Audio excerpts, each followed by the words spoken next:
If you're looking for an RC600 tutorial, this is not the video for you. But if you're in the market for a loop station, if you're interested in this RC600 or the RC300 or the RC5 or the RC1, this is the video for you. I know that a lot of information about these loop pedals are infamously difficult to find online, and so I'm going to talk you through why I've used all four of these variations of a loop pedal over the past 8 years, why I've got rid of them, how they've been limited in functionality, and just sort of talk you why I've finally landed on the RC600. Now, before we get going, I'm Cody. I basically play live bluegrass and country songs, some Americana and stuff mixed in, but I need this loop station, or I need a loop station to do a very specific functions, or a few very specific functions, which a lot of them have failed to do, which is why I've landed on this, even though I don't use it as like, you know, your loop station that, or,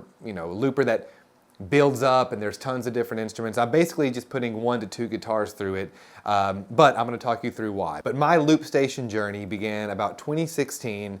I remember I was in Ocracoke Island, North Carolina for a work trip, and I saw a gentleman at like a seaside bar put on a great show using a looper. He had tons of instruments like drums, pianos, guitars, things like that. It's like, I really want to try this out. And so at this point in my life, I was also really trying to progress as a guitar player. I was wanting to go out and do open mic nights and see where that got me, and that sort of thing. So I went out and I bought like your basic form of Boss looper. I think this is the RC1, and it's got some drum functionality, which is, well, spoiler alert, that's going to be the bane of my existence in this story.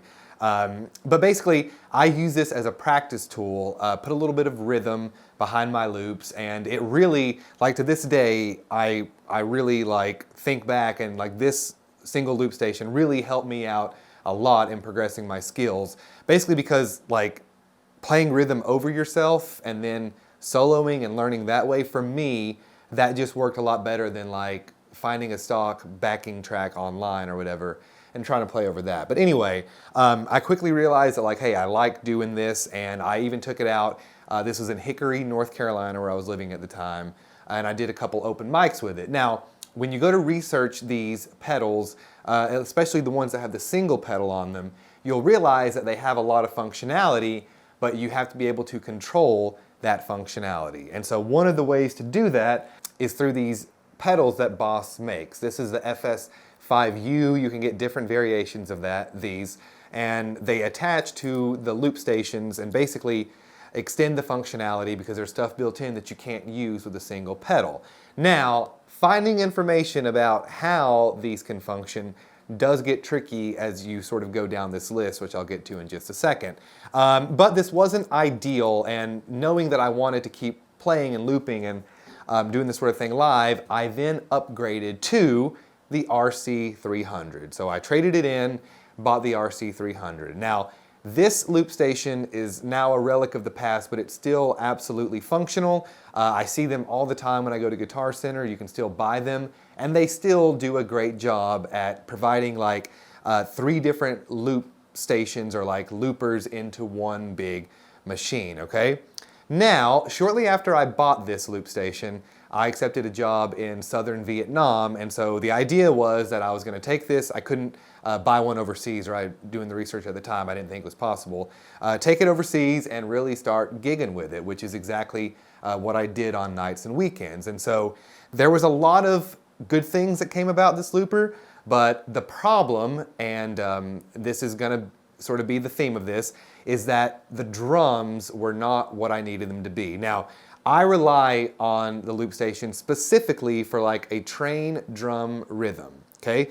2 problems with that with this loop station, because this is literally like half of my songs. Number 1 is that it wasn't actually a train rhythm. It was like a rock rhythm that if you got up to speed, sort of sounded country style, like train rhythm style. I don't think I have like a recorded good example of that. That was before I started making content. But here you can hear the song like being played live. I was doing sort of a duo show at the time.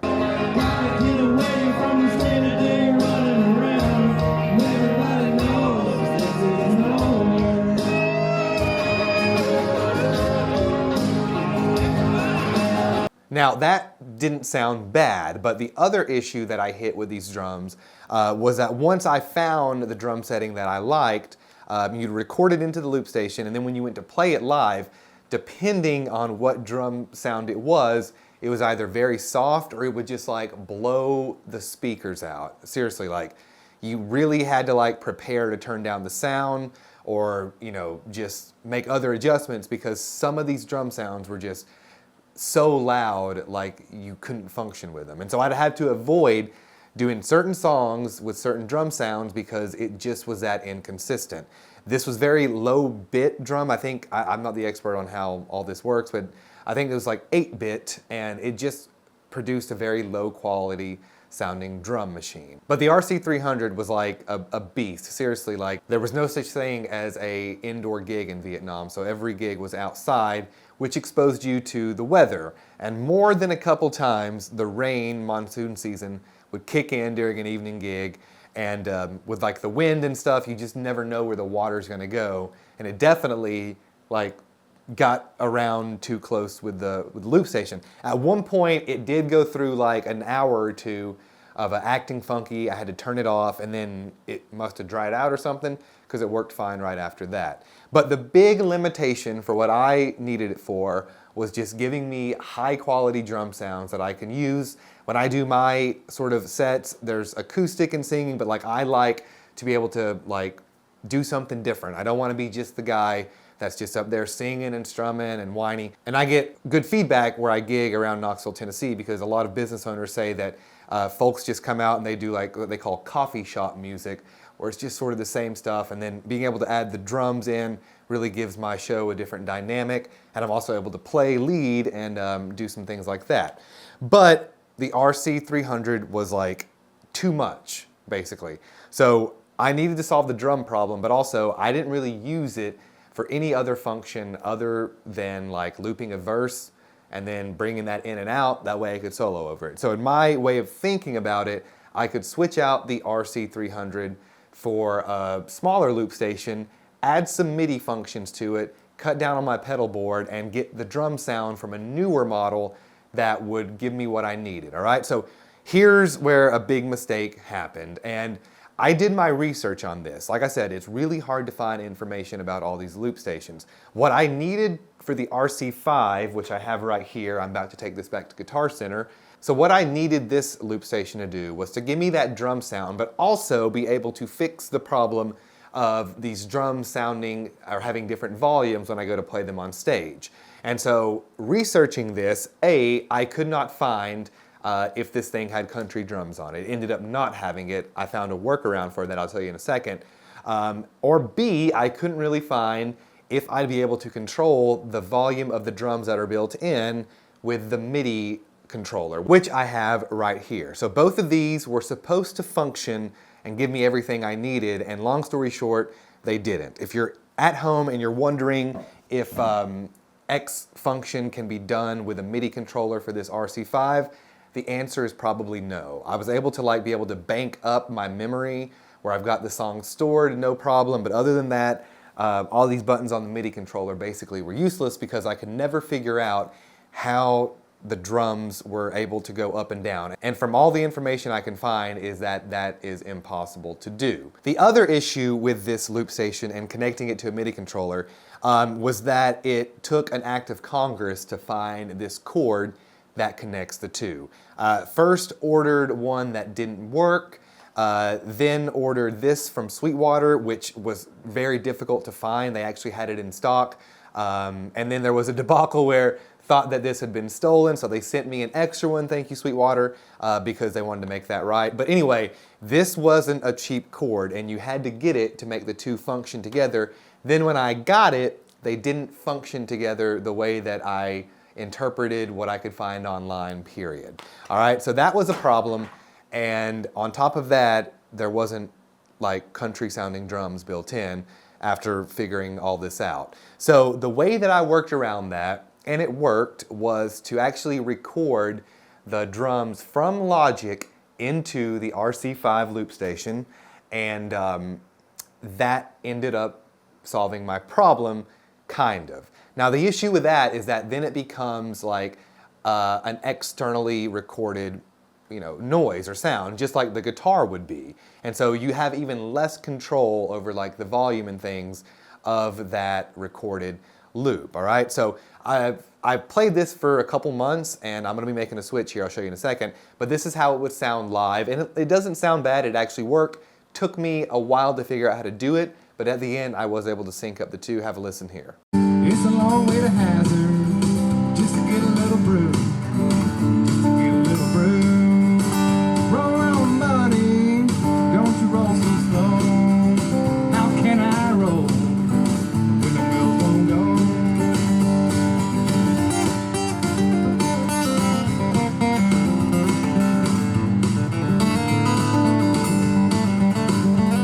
Now, you see in that video that I'm playing Recording King RD328 Acoustic Dreadnought.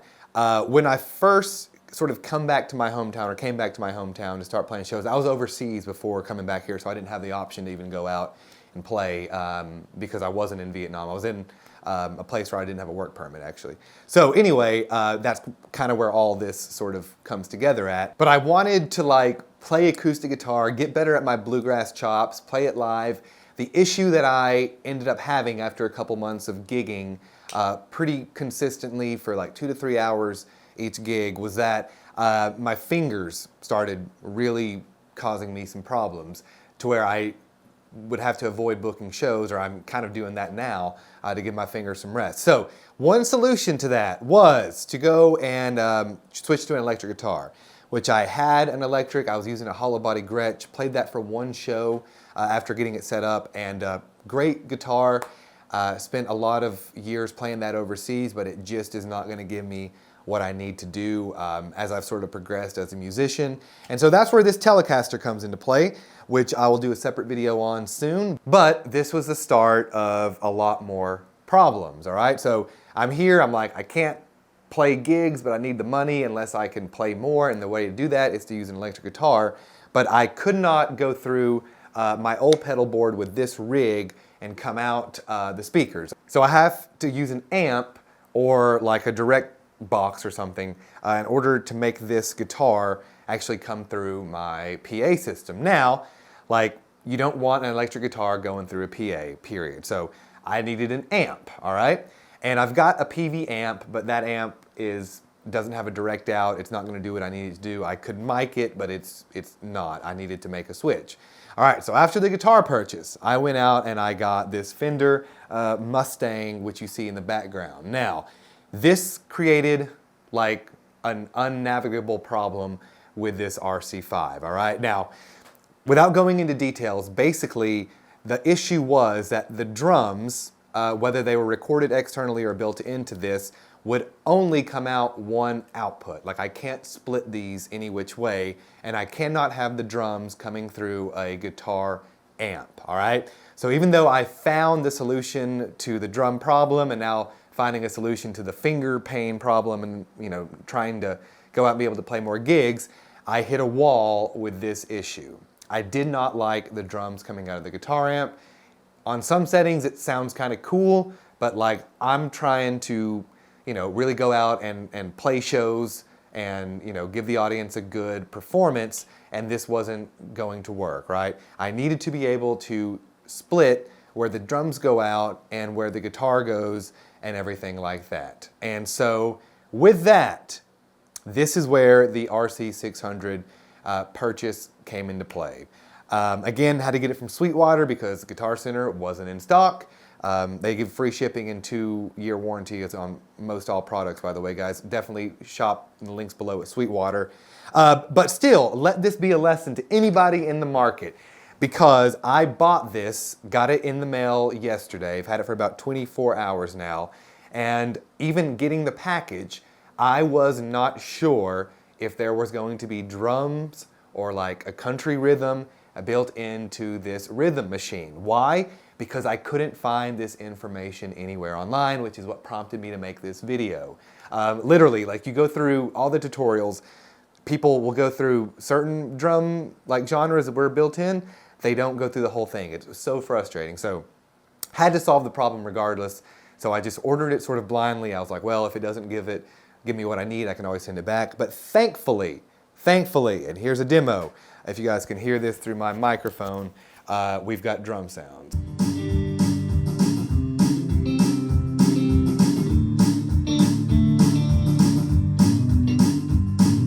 All right, and the way that I use this live, and I'm going to dig into more functionality on this. I wouldn't buy this expensive piece of equipment if I wasn't going to use it for other purposes, and there's lots of cool stuff built in. This thing is ridiculously difficult to figure out. Just go ahead and say that. It's like I've spent a long time yesterday just getting this to produce like noise that I want it to produce and getting everything hooked up, syncing everything up because it's all computerized. So like I have to go in and adjust for each individual track even like the volumes of what's coming in and where it's going out, which solves the problem, but it also sort of creates more problems in just like the learning curve that this machine comes with. So it's gonna be exciting to use this thing live. It already sounds way, way, way better. There's just more control. For me, I think it's, the lesson I learned is I should have just went with this to begin with. I was definitely trying to cut corners to make this more inexpensive. Ended up biting me in the long run, but because this, performing and stuff, it's kind of unexpectedly become, I'm not gonna lie, like, a good sort of side income. I need to be able to play a good show. It's important to me to give the audience a great performance, and so this is gonna take care of most everything. It's gonna come with some issues, I know, but yeah.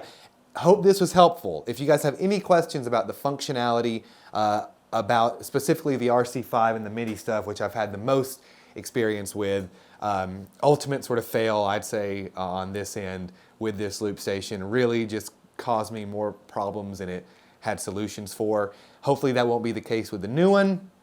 Like I said, if you have any questions about any of this, just let me know in the comment section. I'll try to get to it. I know that it's so frustrating when you hit a brick wall with some of this stuff because it is like you need an engineering degree to figure some of this stuff out. All right, guys? Thanks for watching. We'll see you on the next one. Bye-bye.